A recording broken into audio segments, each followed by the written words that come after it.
नमस्कार मंडळी. तर आज एक व्लॉग बनवला आहे.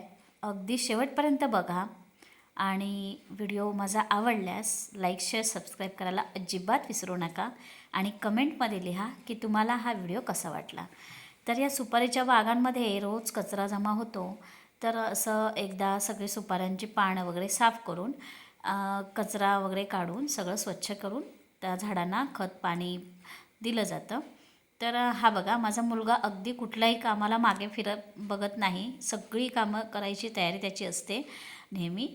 आणि त्याचे व्हिडिओ मी बऱ्यापैकी शेअर केलेले आहेत. तर हे बघा हे काम चालू होतं आणि त्यानंतर जमिनीमध्ये हा बघा सुरण भेटला आहे. याला चुरण म्हणतात किंवा सुरण काही म्हणा. पण हे बघा हे जमिनीमध्ये येतं आणि साधारण 2 ते 3 वर्ष लागतात एवढा मोठा होण्यासाठी. तर हे बघा त्याने खोदलेलं हे आणि अशा प्रकारे हा सुरण मिळाला आहे. हा बघा किती छान कंद आहे बघा, मोठा एकदम. तर हे आमचं चालूच होतं आणि थोडीशी वाळवी वगैरे जमीन असल्यामुळे थोडी वाळवी पण लागली होती आणि छोटे छोटे कंद पण असे मिळत होते. हे बघा तर याला साधारण खोदेपर्यंत वेळ जातो. हे बघा अशा प्रकारे सावकाश एकदम हे काम करावं लागतं. तर हे आमचं काम सुरूच होतं.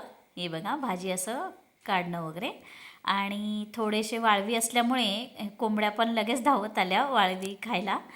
तर त्यांचंही हे बघा एक आणि त्यांचं पण हे चालू होतं वाळवी खाणं. हे बघा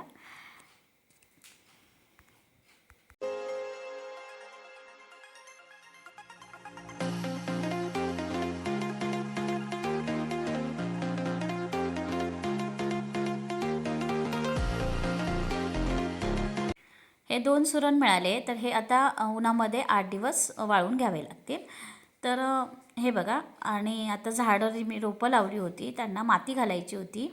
तर आज कामाला बाई आल्या होत्या, त्यांच्याकडून अशी माती वगैरे रोपांना छान घालून घेतली.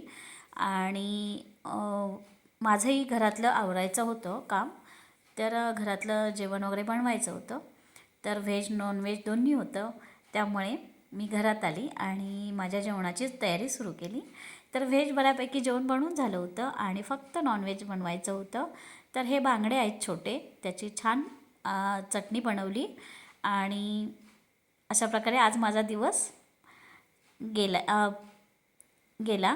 तर हा व्लॉग तुम्हाला कसा वाटला मला खरंच कळवा, कमेंट करा आणि व्हिडिओ शेवटपर्यंत पाहिल्याबद्दल धन्यवाद.